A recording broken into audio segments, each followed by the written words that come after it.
Nouveau recueil de Thierry Radière paru aux éditions La Table Ronde et qui s'intitule Entre midi et minuit.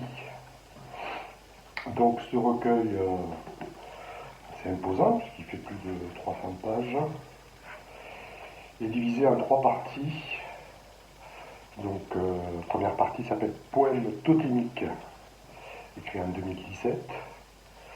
La seconde partie s'appelle Je n'aurais pas pu voir, écrit en 2018. Et la troisième, J'avais déjà dit un jour, écrit en 2019. Voilà, alors je vais d'abord commencer par les poèmes totémiques. Alors les poèmes totémiques, ce sont des poèmes qu'il adresse à différents auteurs, poètes. Donc je suppose qu'il apprécie l'écriture. Donc on retrouve des poètes contemporains et surtout des poètes de maintenant, d'aujourd'hui, là, maintenant, tout de suite, qui écrivent. Donc, par exemple, à Marie-Lise Leroux. Ce n'est pas simple de vivre avec la mer à côté de soi. Elle fait sans cesse des petits et nous rappelle qu'il faudra s'en occuper. Alors on se pose des questions que ni les vagues ni les voiles n'entendent. Seulement des interrogations, et elles butent contre la mollesse intérieure, telles des pins en plein hiver, fouettant de leurs vieilles branches la forêt ancienne, où les loups avaient des badines pendantes et des yeux rouges. Mais ce n'est pas la même peur qu'avec l'âge et les promenades nous ressentons. C'est une crainte liée à quelque chose d'intemporel et d'étouffant, que nous ne pouvons pas dire autrement qu'en pleurant.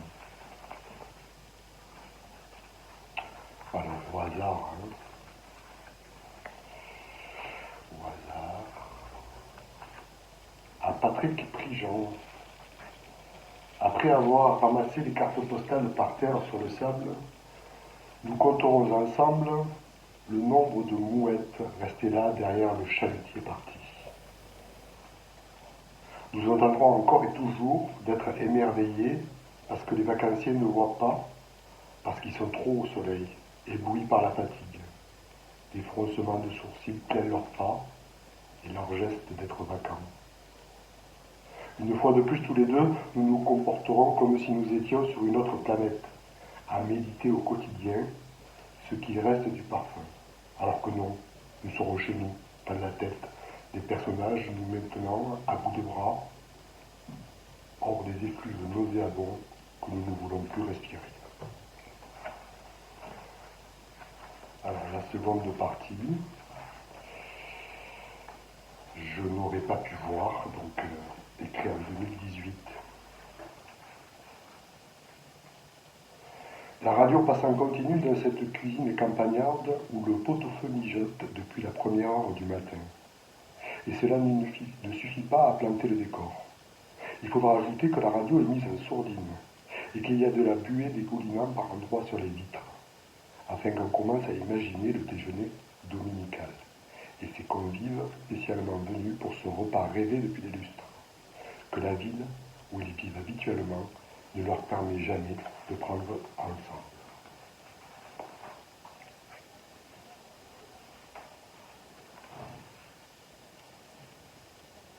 Le visage fatigué, les idées pas très nettes, les jambes hors d'usage, l'automne se décide enfin à venir doucement chanter sa petite chanson, que personne n'est capable de reprendre sans se tromper dans les paroles, mais que tout le monde reconnaît sans souci, les yeux fermés, la saison intermédiaire, prête depuis longtemps.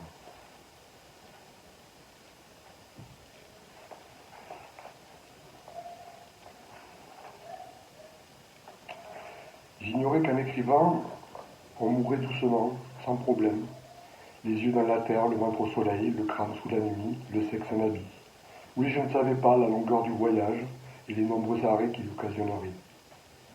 Je pensais juste qu'en écrivant, je deviendrais une ombre éternelle, cachée quelque part au fond d'un grenier, projetée en filigrane contre le verre poussiéreux d'une photo ancienne inconnue.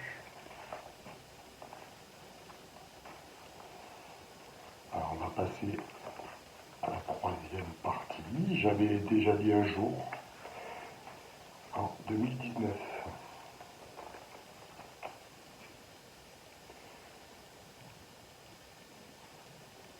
Plus nous avancions confortablement installés, plus je faisais du surplace dans mes pensées. Une fiction piétinait malgré moi. J'avais le sentiment de vivre un mauvais rêve dont j'essayais de m'enfuir, et pourtant les paysages que nous parcourions, ajoutés à la douceur enivrante du lâcher-prise, me remplissaient de couleurs que je prenais le temps de disposer, comme un bouquet de fleurs à l'intérieur d'un vase unique. Un autre périple complètement inconnu en dépit de ma volonté m'empêchait de savourer mon plaisir d'enfin être libre.